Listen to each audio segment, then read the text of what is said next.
Recently I noticed that as I was turning corners, my steering wheel would have a little bit of a left-right motion to it, and it's usually a telltale sign of issues with the axle U-joints.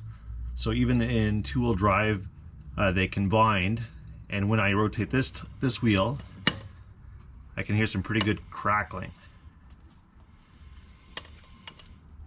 So that leads me to know that there's a problem with this U-joint. So we'll compare it to the other side.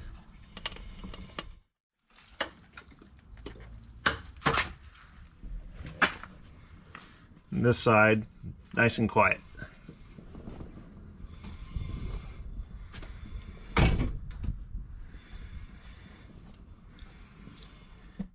So just turning the steering wheel, we can hear it.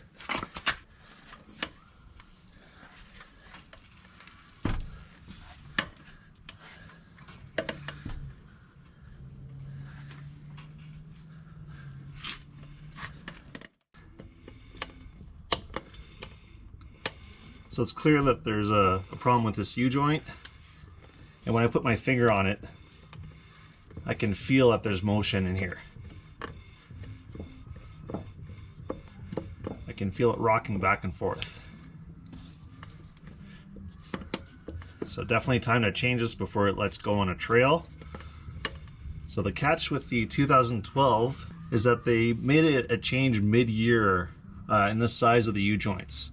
I'll post a table with the typical part numbers for the different years of the Dana 30 axle, and the important thing is somewhere in 2012 they changed. 2011 and older, it's the older 5-760X. 2013 and up is the 5-7166X, but the 2012, somewhere in 2012 they changed them. So I'm lucky, between my XJ and my wife's 2013 JKU, I can figure out which ones I have, but also show a correct way of doing it if you don't have another vehicle handy as a reference. So the easiest thing is to compare with a known part. So I happen to have some spare 5-760X U-joints in the garage for the other vehicles, and the end caps measure almost 84 millimeters in length. So how does that help me? Well, I can now measure the caps here on the vehicle and have an idea of their length. So it is a little tricky because of space, but right off the get-go it's more than 84. So if I go up to the top, the end caps measure 92 millimeters, not 84. So automatically these are the U-joints, which is good for me. These are going to be heavier duty once they're replaced. Unfortunately, I just don't happen to have the parts on hand. I'll have to order some in. So to remove the axle, there's a few steps. Of course, once it's up on jack stands, if you have a wheel spacer, those will have to be removed, 19 mil. The spindle nut will have to be removed. That should be a 36. Caliper has to be removed, 13 and 21. And once those parts are off, the rotor can be removed. And then there's three 12-point 13 mil bolts to be removed that will release the unit bearing, which will slide out, and then the axle can be removed. So we'll see how lucky I am with this older impact. One of the perks of properly torquing something when you reinstall it.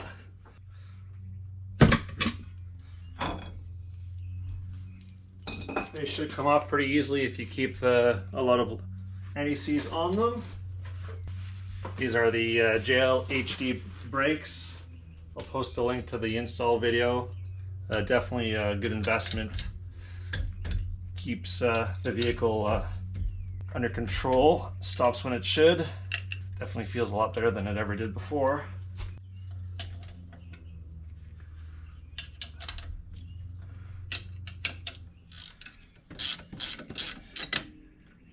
Same idea at the bottom.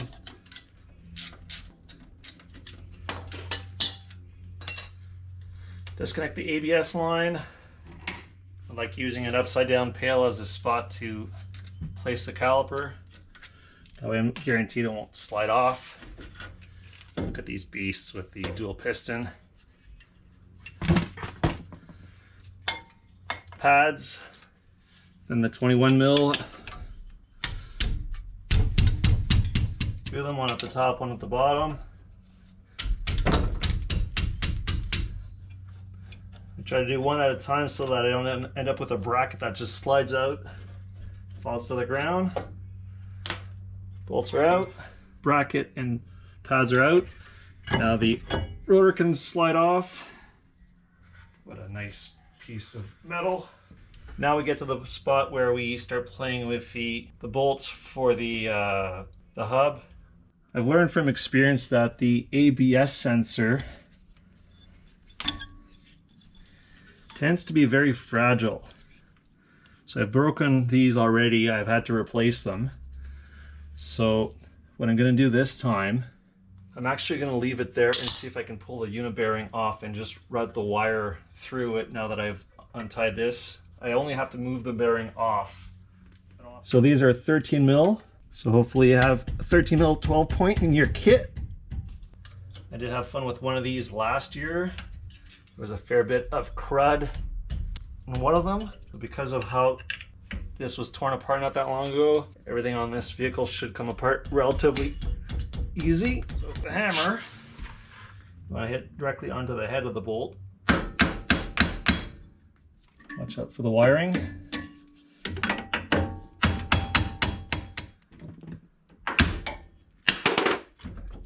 And eventually something like that will happen.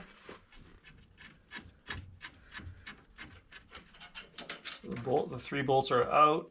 Got a little bit of play in the wiring, so I'll be careful. Then I can move it, slide it to the side. Just gotta be careful not to pinch the wiring, especially with that dust shield there. You want to keep.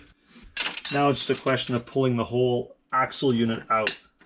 The important part is that as you're pulling it out, the part that's in the diff, you don't want to slide and rip the seal that's in the diff, or you'll end up with diff fluid coming out of the tube. So it's really important to keep it straight, keep it level, so that you're not damaged. So another trick to prevent any gear oil from getting out of the tube is to actually have the opposite end of the vehicle a little bit lower, so you're kind of helping, gravity's helping you with the whole system. So I've lowered the driver's side to be a little bit lower. So now I'll start pulling it out. So it should be relatively straightforward. Again, remember to support it, because eventually it will want to drop. And you don't want to damage the inside. There we go. You might as well give it a quick cleaning. It's going to be full of gear oil. And that just means that any kind of crud you may have in your work area will want to stick to it. Good news is that one doesn't smell too bad. Side by side, it's pretty easy to tell them apart. The 5760X and the 57166X. It's considerably bigger. That's what I need. Time to tear it apart. Get rid of this old worn out one. So now the fun is removing these C-clips. So there's one per cap. There's one here. Holy smokes. There's another one here. Of course, there's going to be 2 more for the other 2. Depending on if they've been replaced or not in the past, sometimes people actually spot weld them so that they don't come apart in the future. These look like the OEM ones, so it's just a question of popping them out.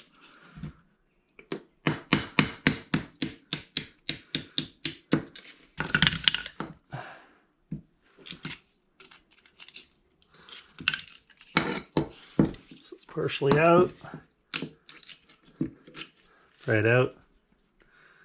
So these can be really handy as trail spares. So keep them if they're intact.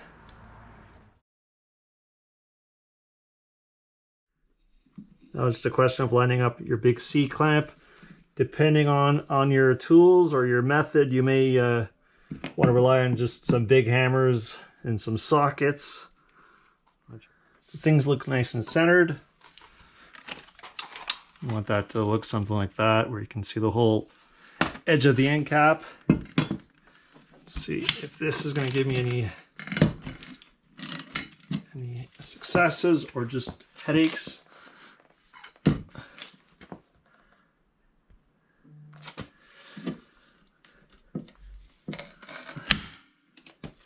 It's always a good sound.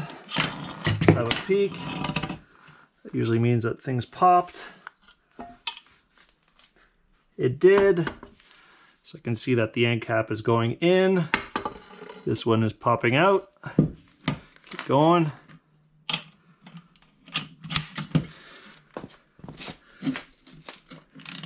So usually once it starts, it's super easy.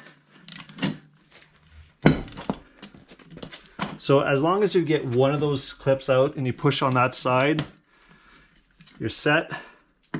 Sometimes you just can't get either out, so you'd really have to pick your battles.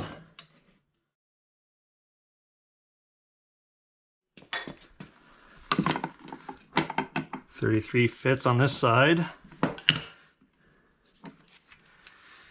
I've got like a 13/16 on the other. So the goal is for it's just to tap through. It's feeling good. So that definitely moved a lot. I buy one end cap.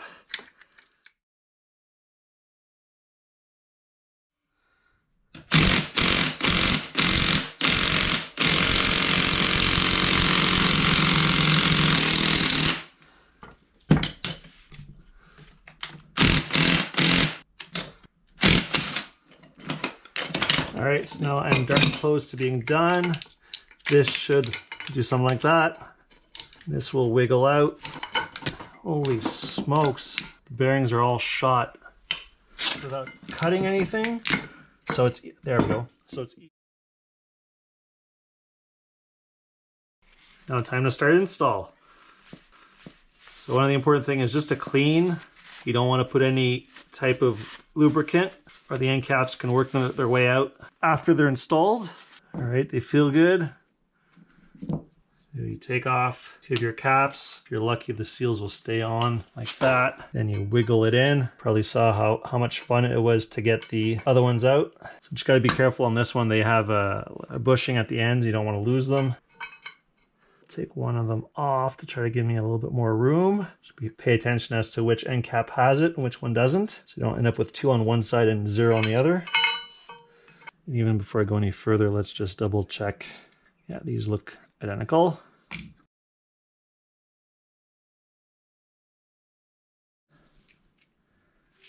So the original one, 84.82 millimeters without the end caps. The new one, 0.2 millimeters more. So just to say that they're more, which is often just enough in something that's snug to make it really, really difficult. Voila. So you're gonna make sure that there's a cap at both ends. Make sure it lines up. Same idea on the other side. Hopefully no contaminants got into it. You want to line them up as best you can. You don't want to crush a needle bearing. So what I'm going to do is I'm going to try to center to have the needle bearings a little bit on both sides. Tap it. You can still move it up and down. Spin it. Tap it some more. So instead of using force where things can fall, I'll use some pressure instead.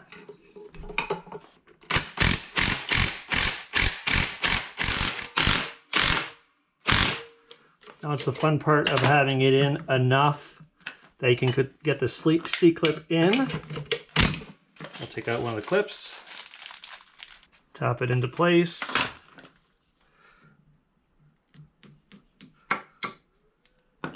There we go.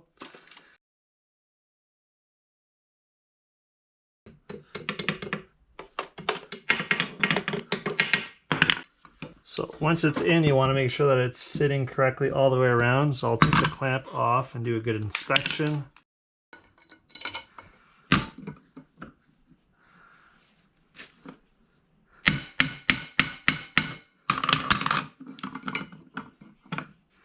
There. Now the end caps. Let's do another check to make sure that you didn't accidentally get any crud. before sliding it back in. So again, same idea. Once you get to the end, you got to keep the axle as centered as possible so it slides into the diff without damaging the gasket. So I may have to spin it a little bit so it slides in. There. Depending on your axles, you may end up with a bit of a guide sleeve around one. Somehow I pulled it out, the guide clip fell into the tube, so now it's preventing the axle from going in all the way. So I'll have to fish it out, so I'll be able to, before I can install the axle. So hopefully this doesn't happen to you.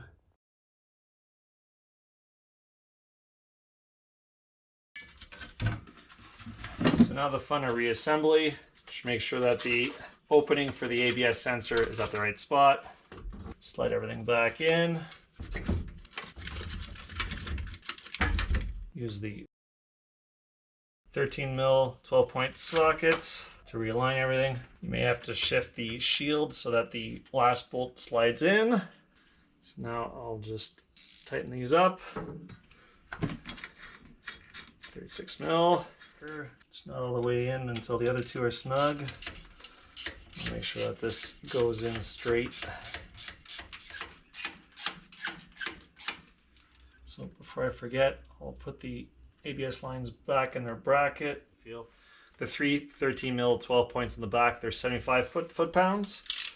Oftentimes you have to turn the axle to give you just the right amount of clearance. So from experience, if you turn the hub, you get a slightly better angle. So 75 foot-pounds for the 13 mil bolts. One down.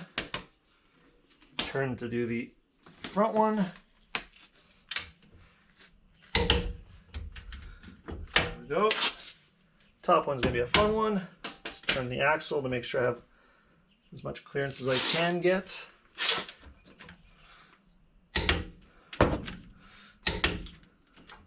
So it's 100 foot-pounds for the axle nut. So of course, it's pretty easy until it starts getting snug. Then parts will want to turn like it's doing right now. So we'll lock it in place with the wrench.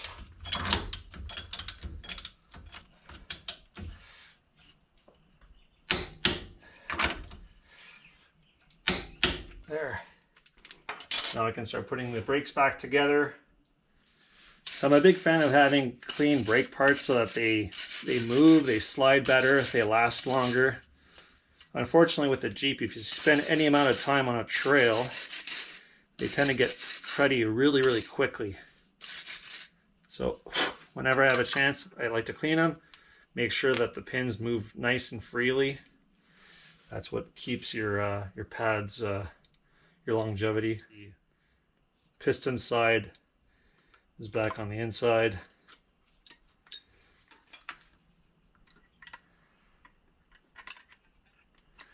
There we go. Okay. Those are 21 millimeter.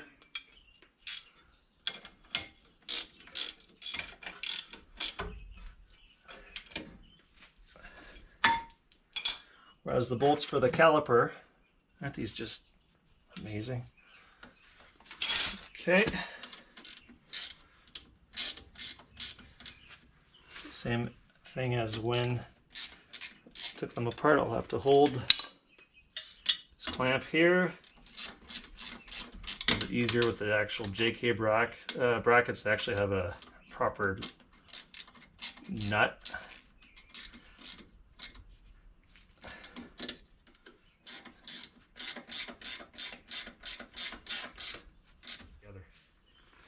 Hope this was interesting for you. I'll do the same thing on the other side, and I'll be good to go for a while when it comes to U-joints. Thanks for watching.